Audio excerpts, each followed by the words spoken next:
This is 75 pounds of ice. And this is a cold plunge. And for the next 30 days, I'm gonna be doing cold exposure every single day. Let's see if I survive. Oh. The first step into the 30-day cold plunge challenge is actually putting together the cold plunge. This one is by Urban Ice Recovery. Just ordered on Amazon, a little over $100, so worth the investment. I'm reading the directions here, and step 1 says, insert the thick poles into the holes. It's a good thing I know about inserting some thick poles into holes. I have a little bit of experience about inserting poles into holes, so this step should be easy. Now look, I am no handyman, but I am also pretty competent and capable in pretty much all realms. Next step after putting the rods in the cold plunge is to actually use this pump and blow the inflatable parts up. I'm used to putting poles in holes, but I'm not so good as far as blowing things, but I will try my very best. After the assimilation of the cold plunge, it was time to start the challenge. Alrighty, today is day 1 of doing the cold plunge. The date today is June 26th, and it is currently 3:42 in the morning. This is kind of my new daily routine for right now. I'm about to hit the cold plunge, but I'm trying to be quiet so I don't wake everybody up, but let's get out there. 3 o'clock in the morning, and this is the last thing that I want to do. All right, I got my stopwatch. The goal is gonna be 2 minutes.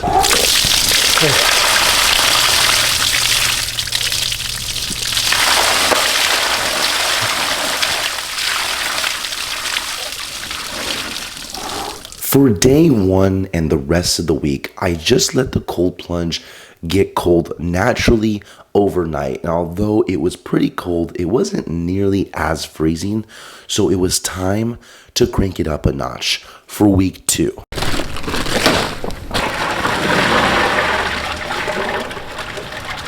Alrighty, just like the gym in terms of progressive overload, I think you should do the same thing with the cold plunge. Start by taking some cold showers, get used to that, then get a cold plunge. For the first kind of week of doing this, I didn't even really put any ice on it. I just left it outside overnight for it to just get cold naturally. It got extremely easy. For the next step is to actually put some ice. I put over 50 pounds of ice in this bad boy, and honestly, that might not be enough. We might need to double it, 100 pounds of ice next time I refill this thing with ice, but it is cold. It's way colder than just leaving it out overnight. I'm in California. The weather decided to be extremely hot this week. All the way leading up to summer, it was like raining, cold, and then just like my bipolar ex-girlfriend, immediately hot.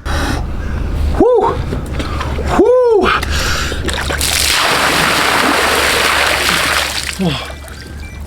And although that 50 pounds of ice was cold, I wish I could say it kept it cold, but that would be a lie. I just put in 50 fresh pounds of ice yesterday in this bad boy, and it's been so hot here in California that today when I went to check it, the water was like lukewarm, which was extremely disappointing because I thought this thing was like insulated and it was gonna try and preserve as much coldness as possible, but it has been ridiculously hot here. So earlier today, I put in a fresh 100 pounds of ice in here. Hopefully it keeps it cold not only today, but tomorrow and the rest of the week as well. Because I'm really not trying to spend like 50 extra bucks a week just on ice. But what can you do when the weather is extremely hot? Ooh, yeah. That's super cold. Ooh. Oh.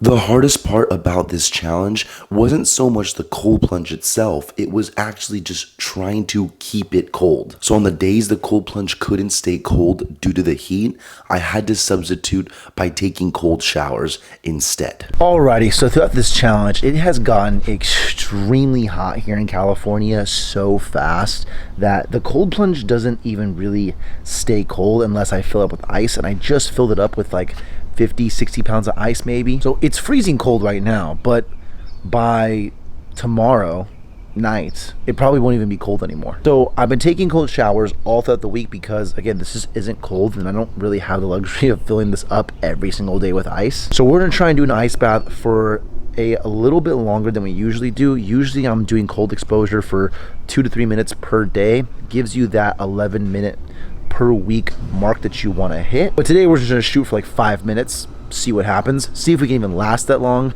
5 minutes, to some people is not enough time. I say it's plenty of time to finish a lot of different activities. Try asking someone to hold their breath for 5 minutes. They'll probably respond with, no, I can't do that. Why? Because it's too long.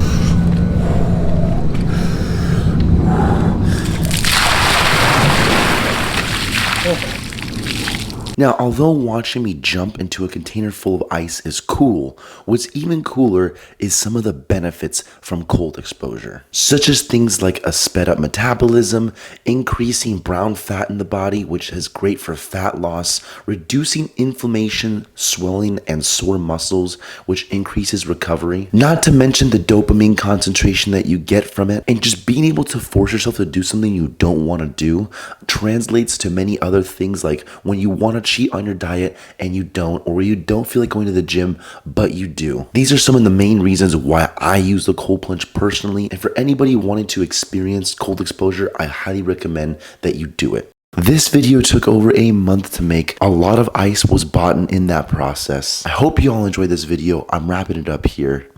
Leave a like if you guys enjoyed. Subscribe if you guys are new. It's been your boy Joe. Peace.